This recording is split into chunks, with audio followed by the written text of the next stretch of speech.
In today's video, I am going to be breaking down Trae Young and his basketball court vision because believe me, it's insane. Some of the passes he's able to get through the defense to be able to get his teammates open baskets is absolutely crazy. Let's get down. Let's check out Trae Young. Okay, so this first clip, he's getting a dribble handoff from his teammate, and then Marcus Smart is basically right on Trae Young's back. Trae Young's able to attack the basket and draws up this hedge defender, Horford. Now, when you're about to pass, what are some things that you can do to obviously get that pass through to your teammate? Well, first off is some fake passes. He brings that ball up high, which then draws the hands of that defender up higher. This then allows you to get essentially a passing window through so that you can get that ball to your defender or your teammate, and of course some easy baskets. Again, same thing here that we see with Antetokounmpo. How does Trae Young do this? He looks up. He makes that visual cue like he's about to pass.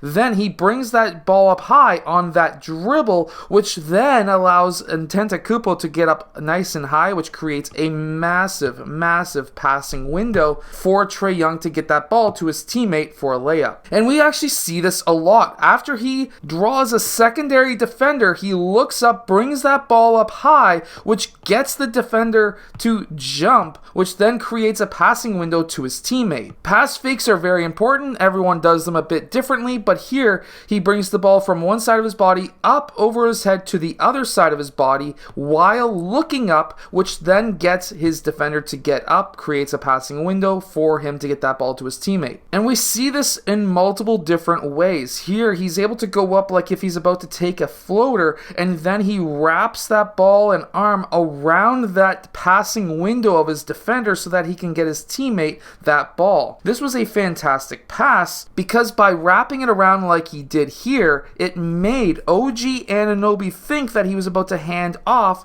to another cutting player. But there was a player cutting back door on the zone, and he was able to get that pass through so that his teammate could get an easy layup. So here he's playing up against the zone once again. It looks like a 3-2 zone. He's attacking, or at least maybe a 2-1-2 style zone because the center's up top. Usually in a 2-1-2, you'd have your center guarding essentially the whole middle. But he's able to attack that center, which then draws the attention of multiple players. And when that happens, he has a teammate who, of course, is finding an open area of the court. Obviously, court vision helps if you have players who can find open areas of the court, and then he's able to get that ball to his teammate in the corner. Now, this was all done because he attacked the center on a 2-1-2 style zone or a 3-2 zone, and then he made that lob pass, but I'm not talking about a lob pass in the sense of what some players may think. Some players, especially at the younger age, will make a very high lob pass. You don't have to do that. You just need to get it high enough so that it's out of the reach of your players. Here,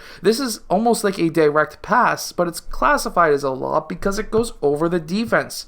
You don't need to have a lob pass go super high. And of course, it helps that your player creates or at least finds an opening from doing a wing to corner cut so that it's harder for the defense to get out to him. This was fantastic court vision, but also fantastic teamwork. So here he draws the hedge player Blake Griffin, and when he gets that ball into two hands, he brings that ball up high and then gets that bounce pass through to his teammate. Now this is extremely important because again, fake pass. Get that ball up high, get the hands up high on the defender to create that massive passing window, and of course, get that ball to your teammate. It's also about scoring too. So here he had somewhat of a brush screen that happened, and when he notices that he's got a lane to the basket, he can then essentially fake out the defender here, Holiday, how he did that, it was coming off of that brush, and when he goes towards that player, he does a quick hesitation, looks up, and then hops into that cross, the back foot landing first so that he can get extra push on that crossover. Now, when he does this, he is able to essentially cup that ball, keeping his hand above the top half of that ball so that he can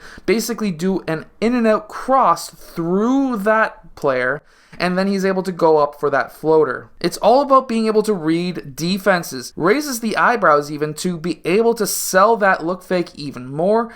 In and out dribble through the defenders and then up for the floater. It's a floater because there was no spin on the ball. So here he crosses away from the screen that's at least trying to be set for him, and he's able to draw that three. Now, this all started because he had Collins coming up to set that screen. When he did that quick crossover away from that screen, that allowed him to be able to go back towards that left side, and anytime that a right-handed player goes towards the left side, that gets his right side in line much faster, and that's why he's able to hit that shot. It also helps that he has a one-motion jump shot. However, this is why you have to be able to read screens and read. Trae Young is a very good player. I hope that this video helps you be able to get that ball through the defense so much easier so that you can get as many assists, if not more, than Trae Young.